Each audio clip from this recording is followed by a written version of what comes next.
Hello everyone. My name's Nicolette Rubinsztein and I'm delighted to be serving as your president for 2019. I'm also delighted that this is the first year that we will have a female president, female senior vice president, who is Hua Bui from KPMG, and female CEO, the wonderful Elaine Grace. So together we're keen to energise the Institute, bring some fresh thinking and maybe even modernise it. So to start with, this is not going to be a traditional presidential address.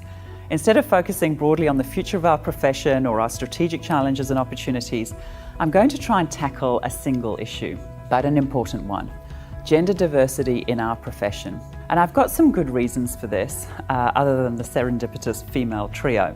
The benefits of diversity in all forms are now widely understood and acknowledged. Diversity of thought from different cultures, sexual orientations, ages and gender are all so important to the inclusiveness in our profession. Specific to gender diversity, McKinsey studies show the benefits for company performance and the economy generally.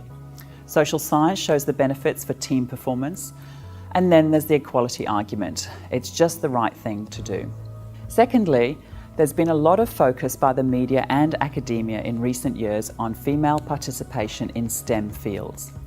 Thirdly, gender diversity is also important to our strategy, particularly our goals around growth and diversity and brand and community. And finally, many of you know that I'm personally passionate about the subject of career mums. I should also mention I've got a bit of a vested interest because I have 3 daughters. So how do we go from being 50% of the population to only 25% of our actuarial fellows being female? I've spent the last few months analysing the pipeline, and I have to say that I've been surprised and even angry at times of what I've found out.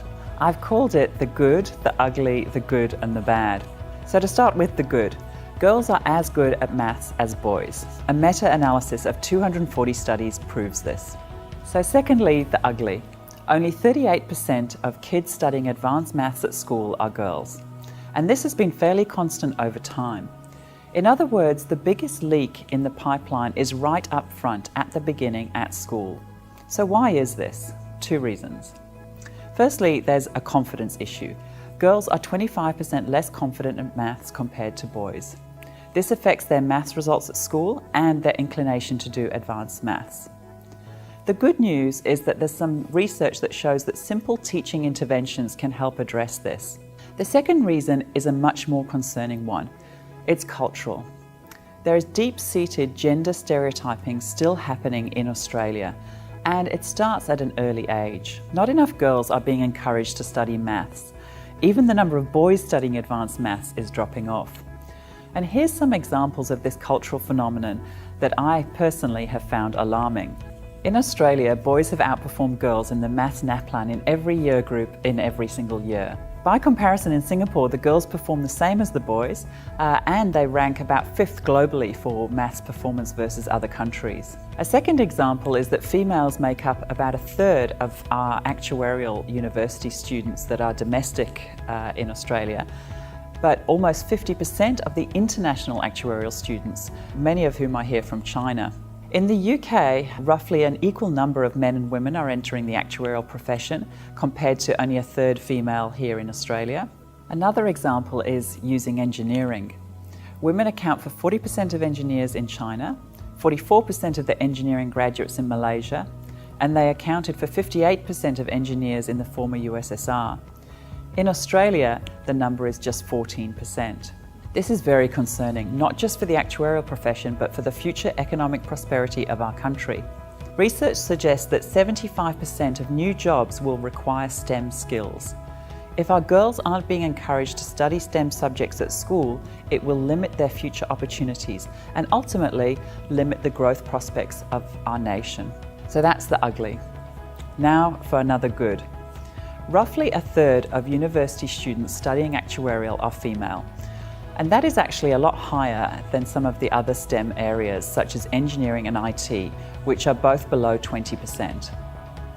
So there's something that's appealing to women about an actuarial career.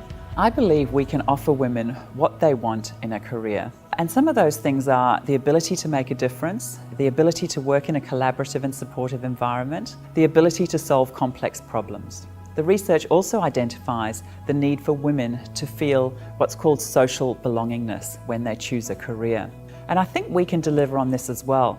We now have a large number of senior female actuaries in our profession. And finally, the bad. How do we get to only 25% of our fellows being female? So it's partly because some of our older generations are mainly male. When we look at our members who've qualified in the last 15 years, pleasingly, about a third are female. Another phenomenon is that women appear to be opting to stay as associate actuaries. 48% of our associates aged between 30 and 40 are female. And in some ways that's not surprising, those being the main child-rearing years. There's also some evidence that women are not reaching our most senior positions.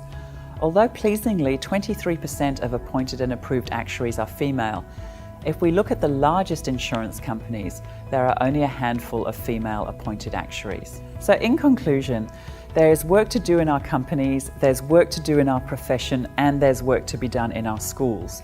But my main conclusion from looking at this is that there is work to be done by parents, all parents of Australian girls. We have a deep-seated cultural gender stereotyping issue that needs to be addressed. So thank you for listening. There is some evidence that actuaries breed actuaries, so please encourage your daughters and granddaughters. I very much welcome your views and comments, and I look forward to many more thought-provoking conversations with you this year and working together to advance our profession.